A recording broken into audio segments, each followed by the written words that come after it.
morning, everybody. I'm Tom Vassell. I'm Wendy Yee. I'm Chris Yee. I just realized this angle placement makes me look like I'm 3 times the size of Wendy, which is close to true, but not exactly. I feel like I look like a Christmas sandwich right now. I've got red, I'm the chocolate filling.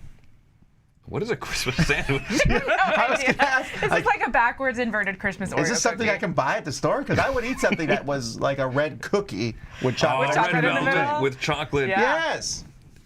Oreo, get on it. You've made every other abominable cookie in the world. Make this one. 100%. Wendy's Christmas cookie. Gluten-free, please. No. Make one of them gluten-free for Wendy.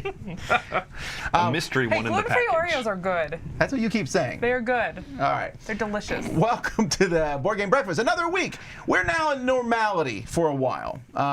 There's no conventions. There's no big things. The only big thing on the horizon is in May. The top 100 of all time is starting. Yes. So this is good for us because we need a chance to catch our breath, and we have a gazillion games to play and review. The games are coming in fast and furious. Speaking of games, one of the games we played in the Spring Spectacular is Skull Ravine Ski Fest. Skull Canyon. Skull Canyon. Why did I say Gold ravine? Crag Ski Fest. Yeah, so this is if you saw it, it is a kind of a connection style game. Well, not a connection, but a set collection game where you play sets of cards to go up the mountain What's the and then question? ski down. Oh, no, we're not there yet. I'm explaining the game. Are you giving away the answer? No, I looked at the question this time. All right. He was prepared today. There are 4 player. No. Anyhow, to enter this contest, to win a copy of this game here, you just need to email us at contest@dicetower.com. In the subject line, put the word snow. And the question is, what player color is Sosh? S-O-S-H. And the word snow is not a clue, I think. Or is it? Snow colored. Snow is white, usually. Hopefully not yellow. Oft. Yes. Anyhow, so there's that going on. Other than that, we're like prepping and things are going well. We hope you all had a great Easter weekend. We're back. Let's get started right now. Hi, this is Ambi from Board Game Blitz, and I've shared some of the games that I've played with my toddlers since I started logging plays for them, but I wanted to ask you all, for those of you who log plays and play with little kids, do you log wins? And like, how do you log scores and wins? Because when I log other plays, I log scores and wins, losses, stuff like that. But a lot of these toddler games don't actually have like a win or loss condition. Like, or maybe they only have a win condition. So you win all the time. And that would kind of skew your stats. Which, I mean, I guess if you want to get higher win percentage, that could be good. So like in Go Away Monster, you just play until everyone has their room completed, and then that's the end of the game. In Nibble Munch Crunch, you play until all the animals are completed, and that's the end of the game. Tidy Up, you play until all of the pieces are picked up, and that's the end of the game. There's a pattern here, right? And especially for cooperative modes, a lot of these games have cooperative and competitive modes, I think. I've only really played the cooperative modes so far with my kids, but it's just like everyone kind of plays together until the task is finished. So what I've been doing is I log plays in BG Stats, which is an app on my phone, and there's a button on there where I can ignore the game for statistics. So I log it and then check the ignore for statistics. But I still mark it as a win when we finish. It just doesn't count for the stats, I guess. But when they get a little older and start playing the competitive version, then I'll start tracking their stats and see how good they are. And actually, when I used to play Go Away Monster with my friends' kids, I would log it as the competitive version, and I'm actually really good at that game because I can beat all those toddlers. So how do you log your games with toddlers, or do you log games with little kids? Let me know in the comments, and I'll see you next time. Bye! Good morning, Board Game Breakfast. My name is Amanda, and I am here today to talk to you about a game that I am really looking forward to in the future, and the game that I'm going to be playing in the meantime. So for me, the future game is actually one that doesn't even have a name yet. It's because it's a game that is still in development. It's a new game from Elizabeth Hargrave that is going by the moniker The Mushroom Game for now. And it is a game about the symbiotic relationship between mushrooms and trees in the forest. If you haven't heard about it, you should Google it. It's pretty cool. The symbiotic relationship. The game will also be Googleable in the future. But I really enjoyed the game, and I really like the theme because I love mushrooms, and I love finding mushrooms in the forest and identifying, but not eating them, but looking them up and figuring out what they are. And so I went and grabbed another game off my shelf, which is Morels, which is also about mushrooms in the forest, though this one is not nearly as sort of like strategic and intricate as the Hargrave game is going to be. This one I think of as being a conveyor belt game along the same lines as the newer game Canvas, if you've played that one, where you're picking up cards and you have to spend resources to get cards that are further away. In this one, you are creating sets of types of mushrooms and cooking them up. So this is my mushroom theme game that I'm going to be playing until Elizabeth Hargrave's new mushroom game comes out. That's all for me. Have a great breakfast. Bye.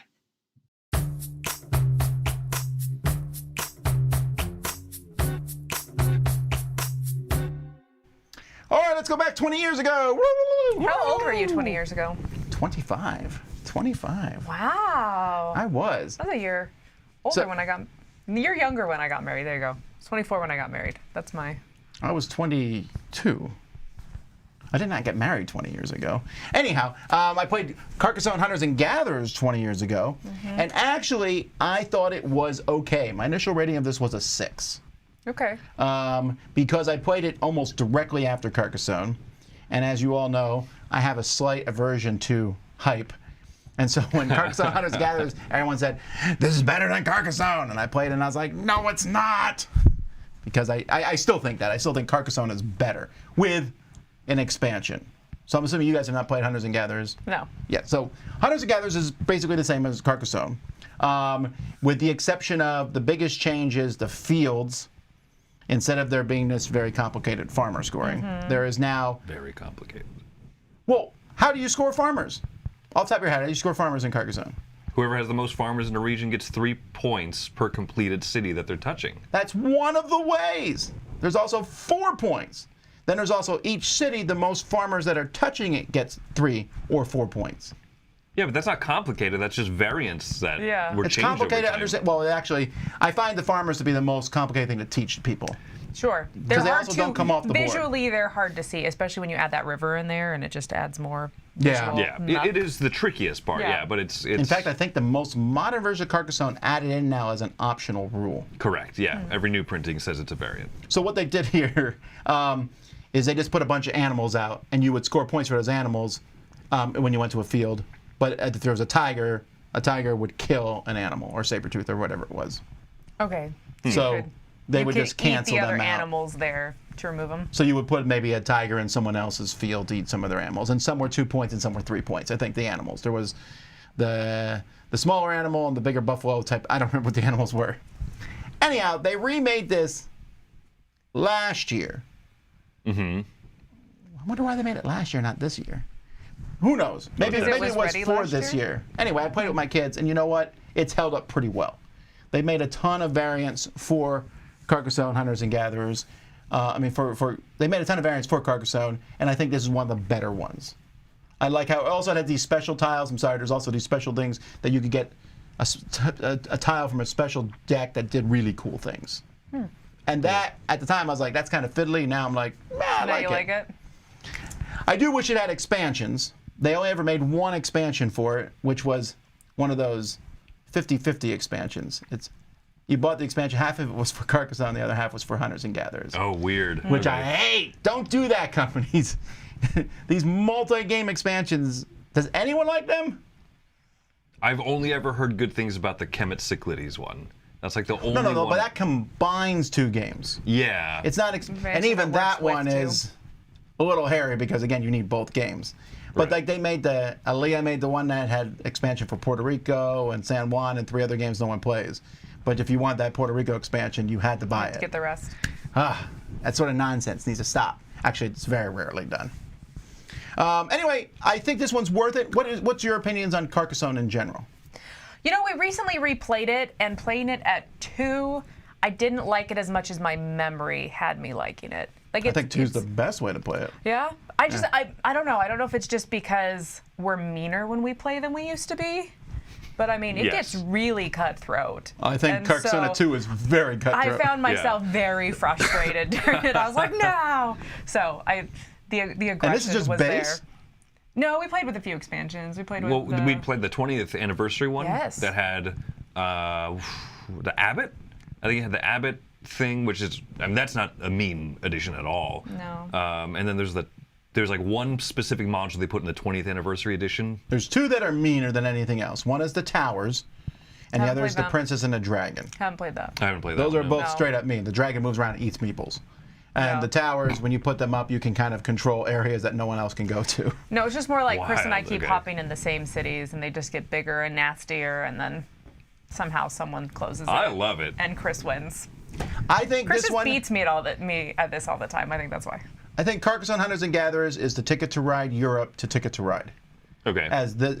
I feel like this one is a slightly nicer version because again, if I put a tiger in your area that eats one of your animals, I took 2 points from you. It's not that big of a deal. It's not like when It's you not a steal 15-point swing. when you steal Yeah. someone's big farmland. Well, by you can putting still a couple do that a farmland. little bit, but since those areas don't score as much and they're easier, I think if you just want to play a base game of Carcassonne, this is one of the better ones. All right, you sold me on it. I really want to try it. All right, well there you go. Done. Carcassonne Hunters and Gatherers, still good 20 years later.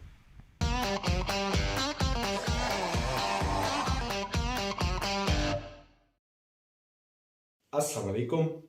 Raiders of the North Sea has an official solo mode which works with the deck of cards that you have to buy as an expansion.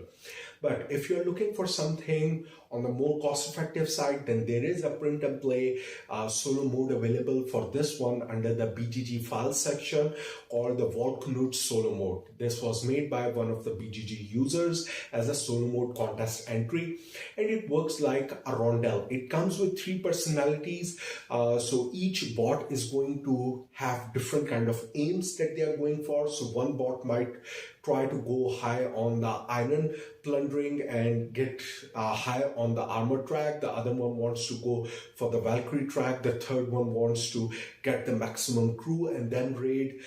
So you will get different personalities, but how they take the decision is that you will get to print out rondels for these bots, and then use that as a playmat for the AI player that how they are going to use. You can play against one of them in your multiplayer games as well as against 3 of them in a pure solo game as well. So it adds or offers a lot of variety within this solo mode. So if you're interested, get it from the file section. It's called the Volknut. I hope I'm pronouncing it right. Volknut solo mode, available on the BGG file section under Raiders of the North Sea. Happy gaming.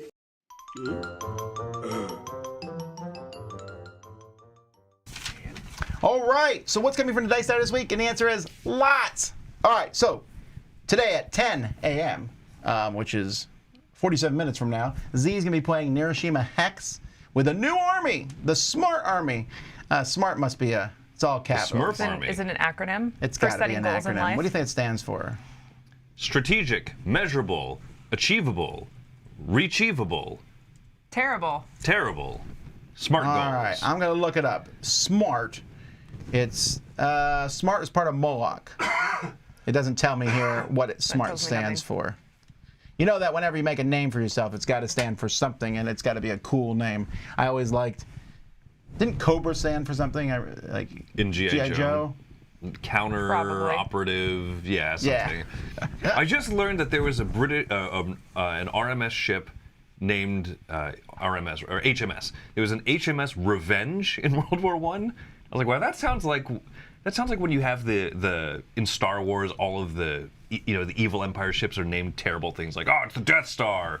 Oh, it's a Star Destroyer. Yeah, all the Star Destroyers are called Revenge. Executioner. Yeah. And just like names like that. Yeah, Yeah. there's no like, we're the good guys. The HMS Revenge is out into sea. Anyhow, that's happening. And then at noon, Wendy is doing the Q&A today. That's me. And she's doing that because at 3 o'clock today, I'll be doing the second, or actually episode 1 of At the Table. We have our first guest, Jerry Hawthorne, who designed Mice and Mystics and many other games. Tomorrow, we have, Shoots and Marbles is back, finally. But also, so I'm just going to talk about things that are happening this week. I'm going through the bestsellers from Game Nerds, we haven't done those for a while, so we're doing 3 this week. January, February, and March. I really like those, and so we put those up on different days. I also am starting a new series this week called Game Fixins, where I talk about how I fix games. But what I mean is, I'm going to show you how I upgrade games. So this week I'm talking about Funkoverse, how I stored Funkoverse to put it in the library. Which is pretty cool. It took a year to figure this one out. But I'm just, sometimes when I do this, I'll just show you some upgraded pieces. Sometimes it's in its own box or whatever it might be. There's some really unique stuff to this library, so that'll be really cool to see. Exciting. Especially for people that can't always just come out to Dice Tower East or a retreat or something. Right, and then when I do stuff like that, I'll try to put a link in the comments like, this is where I got whatever piece, so that you can then get it yourself. I'm taking a look at the new Villainous expansion for Disney's Villainous, Bigger and Badder, where the Pixar villains show up finally. Caesar, our Foursquare review this week is going to be First Empires, the next game from Sandcastle. I'll be taking a look at Meeples and Monsters. This is from AEG. And we got all kinds of reviews this week. You guys are doing Hansa Teutonica. The big box. The big box. Slow week. Wow. There's a rapid fire roundup going up this week as well of mine, so more stuff on the horizon. There's a lot this week. And Mike is doing a week in the life of the Dice Tower, which had he been prepared, this would have been a very Inception type moment. Anyhow, lots of different things going up this week. Say that again, Tom. Behind the scenes. And with Mike this DeLisio. week is doing his blog here, a week in the life of Mike DeLisio. Hopefully it just shows the non-scandalous moments. Outrageous. Yes, yeah. Cut out a lot of the rampant profanity. Anyway, and also if you missed it, each day we're posting one of the videos that went up during the Spring Spectacular, so you can see those separately if you want to. If you missed our Game and Talk that went up yesterday for Townsfolk Tussle, that was a lot of fun. There's a 2-part video. Check that out. So lots of cool things coming this week. We got several live things. Our typical live shows going up, so we'll see you then. Hello, my name is Aaron, and welcome to One Word, One Question. Today's word is nostalgia. Now, nostalgia can be tricky, because sometimes we can come back to something after a few years and realize that it's still actually pretty good. For example, The Princess Bride. Other times, we can look back at something and realize, that's actually pretty bad. Like, say, the original Dumbo, which is a shame because elephants are just so adorable. But anyways, moving on. So today's question is, are there any board games that you keep around in your collection primarily because of nostalgia and not necessarily because there's a good game? So answer A, if you don't keep any games in your collection because of nostalgia. It doesn't matter how many memories you have with it. You're just not going to carry it around. Answer B, if you have 1 or 2 games that you tote around just because of nostalgia, but not necessarily because you think they're great games. And answer C, if you have 3 or more games that you keep because of nostalgia. Now for me, I'm probably in group B. I have Bang the Bullet, which I enjoy, but by today's standards, I don't know if I would have actually gone out and bought this, knowing what I know now about board games, but I still very much enjoy this game and I'm very much attached to it. My wife, on the other hand, really likes Munchkin, but we both agree that it's just kind of a silly nonsense activity. But we keep them around primarily because there are still people in the family that enjoy them and we like playing these games with them. So let me know your answers in the comments. I look forward to reading them, and I hope to see you again in another video. Take care. Bye.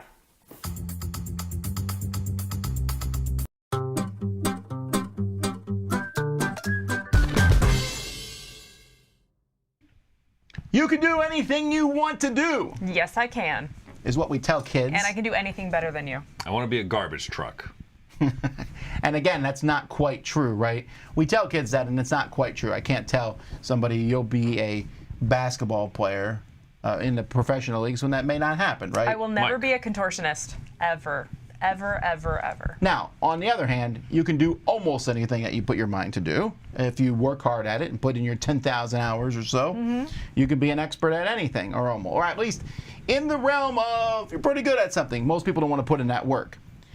Is Is everyone a game designer? An answer that we can say definitively as game reviewers is no. Okay, and you say, well, what's the definition of a game designer? Is a game designer someone who designs a game? Does that make you a game designer? In the same instance of if I wrote a book, am I an author? Are you a game designer, Tom? I don't think so. I've designed a game. Yeah. But I don't think I'm a game designer.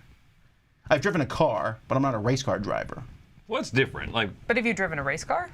No. Bad example. Bad example. That is a Right. bad example. Yeah. I'm trying to think. I play basketball, but I'm not a basketball you're not a player. basketball player. How's that? Sure. That's a better one. I think it's almost kind of how you want to. Yeah, there's no great way to say it. There's no great definition for it, right? I don't think of myself as a basketball player, even though I'm capable and I have many a time, and I might go play basketball.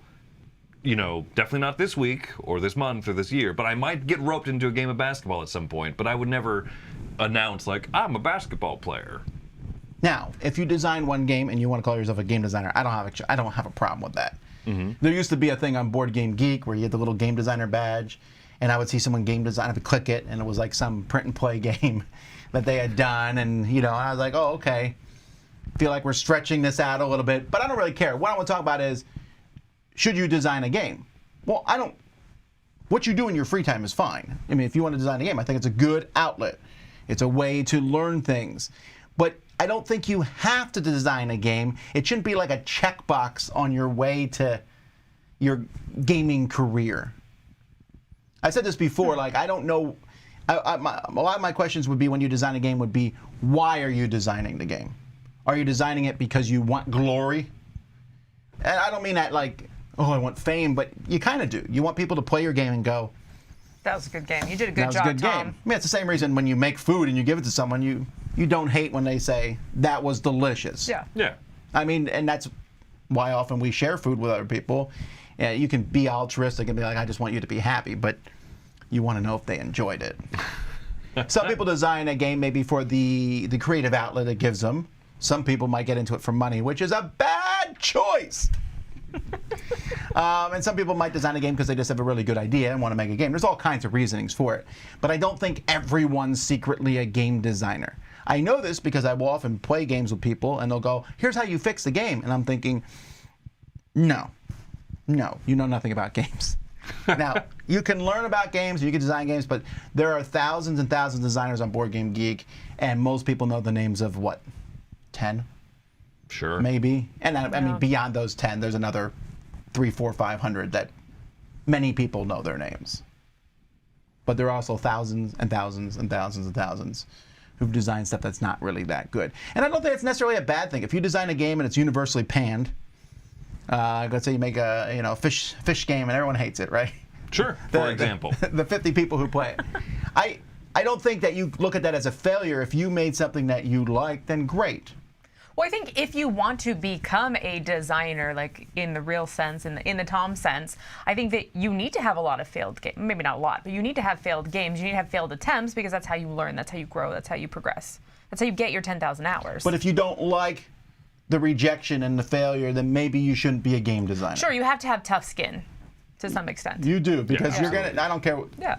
I mean, look at all the number of people out there who are like, Wingspan, pfft, garbage. I don't know why anyone likes it. I mean, that thread comes up like once a week now. Oh my gosh, yeah. But I And we just saw the game sold 1.5 million copies.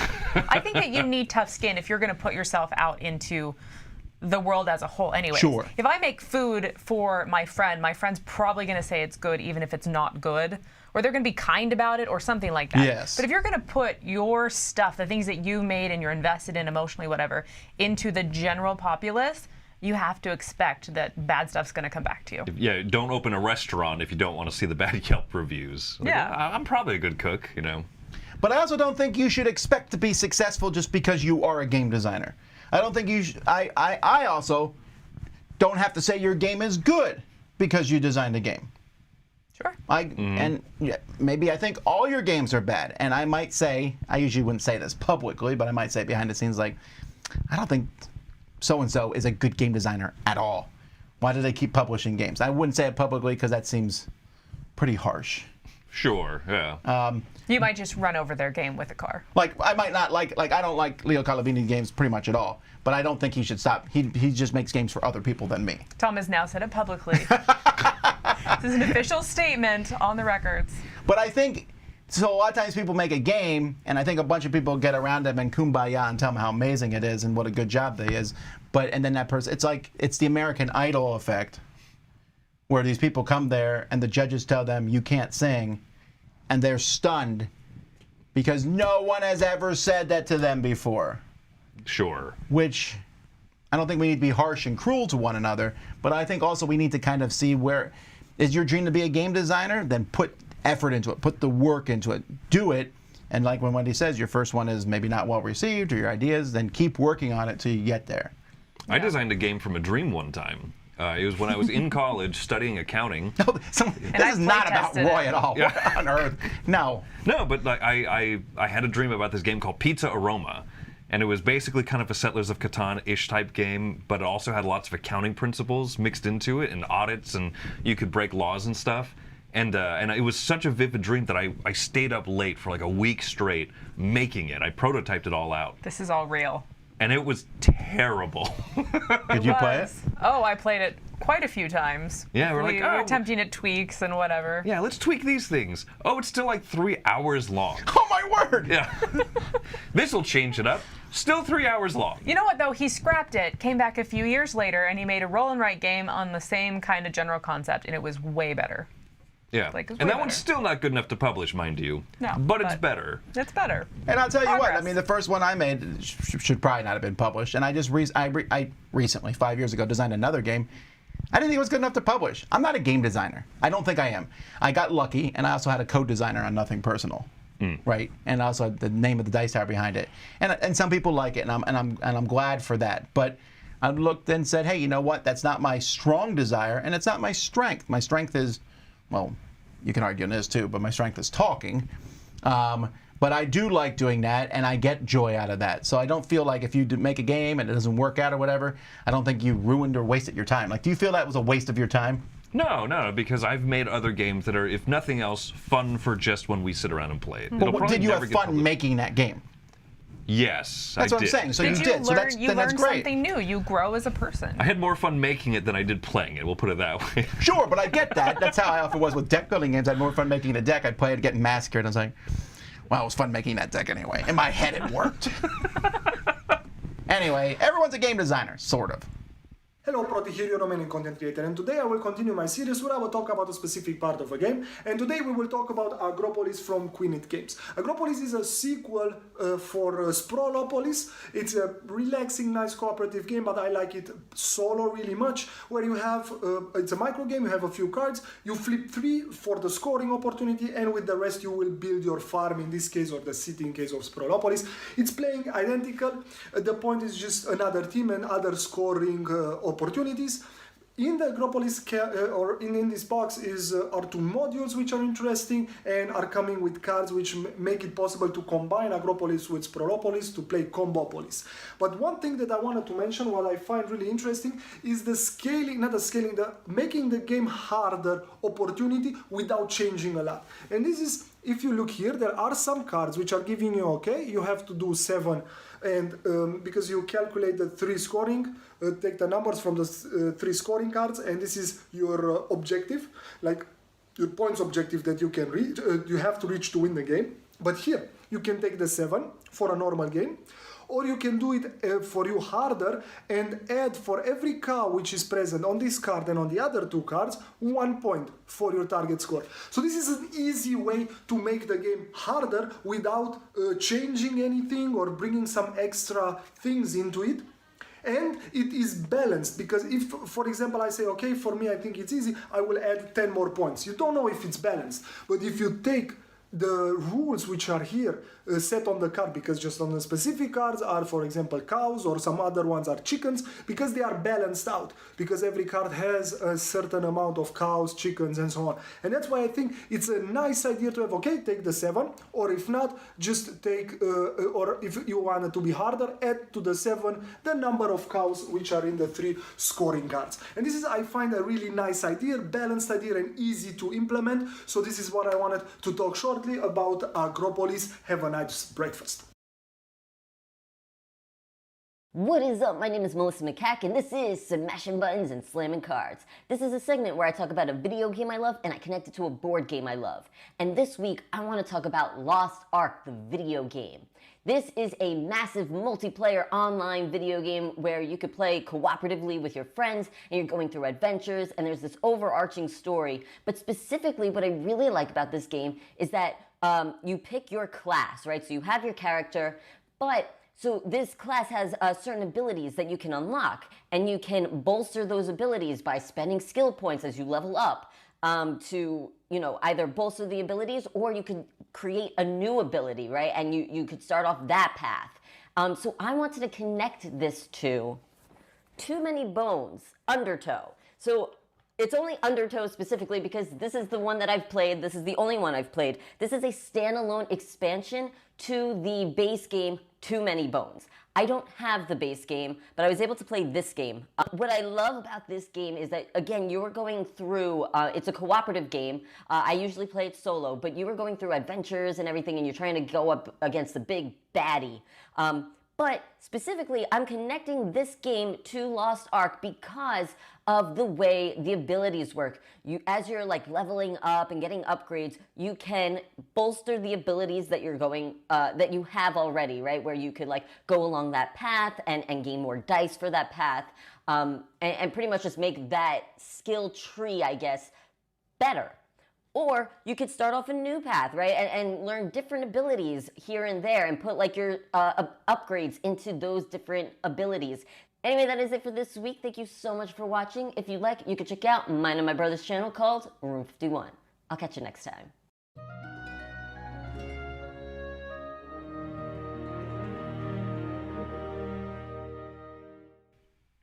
This week, I want to Hot new takes. I want to do a hot new take on a little movie series called the XMen Trilogy. Never heard of them.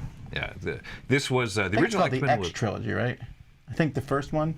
Maybe, yeah. I don't know. Well, no because the idea. second one is considered the Wolverine trilogy, even though the original X-Men trilogy could be called The Wolverine Wolverine trilogy. And the new one, once Wolverine shows up. But anyway. No, so the original X-Men trilogy, the first X-Men movie came out in, I believe, '99. And it was kind of one of those game-changer movies. It and the first Spider-Man film really kind of, I think, kicked off what is the modern superhero genre of films, right? And the MCU's kind of redefined it. Maybe it's its own genre type thing, but I mean, I remember in '99 and 2000 being blown away by these two films, and it continued a great tradition of excellent superhero movie with a really excellent sequel and an awful third film. Both Spider-Man and X-Men and several of these superhero movies kind of fell into that trapping. Thor's third movie is amazing. Thor is the complete inverse, yes. Okay. Well, that's All right. modern. That's more modern. All right. Yeah, but so the X-Men trilogy, we rewatched it. We've been watching the animated series with our daughter, just kind of on a whim. Like, oh, it's on Disney Plus. I remember liking it as a kid. I'm sure it's terrible now. And I didn't grow up watching it at all. Yeah, so we've been having fun with that one. The pilot episode's really rough. But we were watching the animated series, and so then we said, oh, let's have a movie night, and we started watching each of the X-Men movies. And upon rewatch, I gotta say, the first one, like the success of these X-Men movies lies in the fact that there is really good characterization for enough of the important heroes, right? I didn't know much about the X-Men before watching them, and I know that, Tom, you don't regard these movies as highly as I do. Well, I think they did pitch perfect casting with Professor X, and Wolverine, and Magneto. Yeah. Those three, which are arguably the three most, heavy hitters. they cast them, like, when they first announced they're doing it, we're like, I guess Patrick Stewart has to be Charles Xavier. There's no one else. Right. That, I mean, he literally had to be. I didn't know who Hugh Jackman was at No, the time. I didn't either. And I didn't know like he was a Broadway star. If I had known that, I'd been like, Yeah, oh, the guy from Oklahoma is going to play Wolverine. Oh, what a beautiful morning. I actually now watch Oklahoma a few months ago, and I was like, it's really hard to change my mind on disconnect this. there. No, it's hard. It's so iconic. You know, when we watched Les Mis. We're like, Oh yeah. hey, cool! It's Gladiator versus Wolverine. You know, it's just like you get these people You get kind of set stuck in in their your iconic minds, roles. yeah. But But this is, can you imagine anyone else being Wolverine? I can't. That's not something I think I could slide over, to the point where when they went to the new trilogy, they kept Wolverine the same. yeah, Yeah. no, absolutely, as they should, because he's supposed to be. But anyway, yeah, no. I mean, these movies have really good casting for enough of the characters and really good characterization for enough of the characters that it makes up for the ones that aren't great for the most part, right? Like Rogue. I didn't know anything about X-Men really when I first watched this in '99 or whatever it was. Mm-hmm. And I thought Rogue was super cool because I was a teenage girl. And I was like, oh, teenage girl's doing something. But rewatching it later, I'm like, oh, she does nothing. Like, she's just kind of whiny and long-armed, and I don't know. So I have a few The first movie's fine. I was a little disappointed because I didn't think there was enough action in it. Okay. Most of the action happens at the end. And while I said they have some pitch perfect casting, I thought Halle Berry, while she looked like Storm, didn't feel like Storm, and they gave her terrible dialogue. Yeah, there's You know what happens when lightning strikes a toad? Same thing as everything else. Good job. You know, there's some of that. And the final fight was fine, but at the time, I was like, all right, it's a setup movie. I'll wait for the second one. You know, that's how I felt about Fantastic Four and the other movies that came out. I'm okay with that setup movie. And Spider-Man did that great, because Spider-Man was a setup, and then the second one where Doc Ock was there was amazing. Here, the second one, I liked it a lot, but the third one is an abomination to humans. It really is. Now, one of the biggest weaknesses I think about all of these X-Men films, I don't mind the lack of action stuff. I know that there's probably some monetary and budgetary restrictions on, you can't just have all of the super awesome X-Men doing all of their powers constantly, because that costs a lot of money. Disney's budget. Sure, Yeah. right. I think the biggest problem upon rewatching these films is that Charles Xavier is so great, he's charming, he's enduring, you know that you love him. He does almost nothing in any of the films. The first film, he's taken out with the brain goo so that he can't interfere because he's too powerful. So they wrote him out. Second film, they take over his mind. So he's kind of written out. Third film, he's taken out like 20 minutes into the film. I was shocked upon rewatching it that there's almost nothing with Charles Xavier. Oh, well, that's the problem. They wrote him too powerful, even in the comics. Yeah. He's just overly He's just very powerful. But the strong. third one, they kill off a main character in the first few minutes with no repercussions and nothing. Oh, They- he's gone. They had the Anyway. audacity to have Storm, you know, they make a cure for being a mutant. So Rogue comes up, who literally kills people with her power. She's like, I can be cured. And Storm's like, you don't have a problem. Yeah, you do. Yeah, she does. It's easy to say when you get to control lightning and fly around. You're like, oh, we're all cool. No, she kills people. And there's other worse mutants. Like Toad of them's probably like, you know what, I'm not a fan I like a of how normal I time. look. Yeah. This has always been an issue in the comics, but bring it to screen made it more ridiculous, I And, thought. and they did nothing to humanize the fact that, you know, and people will argue. People say, oh, the Storm has to keep in constant control of her emotions, otherwise she will rage and destroy the world. Yeah, that's great. The movie didn't say that. No, The movie said... there was no sign of that at all. Yeah. And also, Juggernaut was terrible, and Kitty Pryde was barely in the movie, and, you know, it was just a mess, and it had a terrible ending, and then in the future they were like, didn't actually happen. Yeah. Erased that one from happening. Yeah, the third movie is such a drop-off, and upon rewatching, I was like, I'll keep an open mind. No, it's still terrible. You can watch 1 and 2, First Class, Days of Future Past, and you're about set. I would argue that I don't think any of the three movies have aged particularly well. I think the MCU movies are all better. Sure. I mean, I think that just comes with modern I think some time. of my least favorite MCU movies, excluding Eternals, I like them better. Externals. Yeah, the externals. I like them better than any of the X-Men series. I just recently watched one of the X-Men, one of the newer ones, and I was like, yeah, these just aren't as good. I don't know. I remember really They feel like loving they're Days of trying Future too hard. Past. Days of Future Past is my It's favorite. really good. Yeah, it's better than half the MCU, I think. But hey, we can disagree, right? Fight. Oh, now. sure. All right. So anyway, that's our thoughts on the original X-Men trilogy. 2/3 worth rewatching. I love Happy it. breakfast, everyone. Today I'm here to talk to you about this little puzzle. This is one of the Logic Quest series, and this is the Catan-themed logic puzzle. Now, I have unboxed it and doing sort of playthroughs of the puzzles on my channel, and you know what? It's an enjoyable puzzle, but this is certainly not a Catan game. The Catan theme is there in terms of the hexagons, there are the resources, there's the rough logic of there is some robbers that you want to avoid, and there's knights to quell those robbers, and there's trade routes, but that is kind of where it sort of ends. You are effectively given a card that's going to give you this puzzle layout. You're going to put those pieces down that you're told to, normally like a river or a central desert to work around, and then some settlements and cities to link up. You're given a few more puzzle pieces to actually link those up, and that is it. You are then matching resource types to resource types to make these trade routes link across this board, which are all stored nicely inside this. And that's it. There's 40 cards, you play through them, and it's an enjoyable puzzle. The Catan branding, however, it does feel very much like they're just trying to put like a big board game name on the box. It doesn't feel like a Catan story, even though there's little bits of text. But it was a fun puzzle that I've been able to work through. Anyway, that is the Logic Quest Catan logic puzzle. And until next time, enjoy the rest of your breakfast.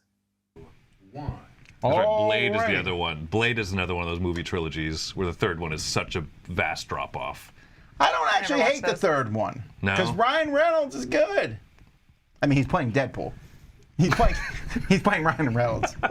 Although the if you hear about the behind the scenes stuff, you can see it. I just watched the movie and I was like, oh, you're right. Wesley Snipes is a jerk to everyone that they said on the set, and you can see that in the movie. Oh, the it's tension? weird. Huh. Anyway, we got a little talkative about movies here. Thanks so much for watching, everybody. We appreciate you coming on board. We got, like I said, lots of videos. We got 3 more live things today. Z's going live in 18 minutes. Wendy's going live at noon. And I'll be live with Eric at 3 o'clock. Busy. Until next time, though, I'm Tom Vassell. I'm Wendy Yee. I'm Chris Yee. Have fun watching X-Men movies. Thanks for watching Board Game Breakfast. Tune in each week for your daily dose of gaming goodness with Tom Vassell and all the gang. Until next time, I'm Eric Summerer, and you've been watching Board Game Breakfast, a Dice Tower production.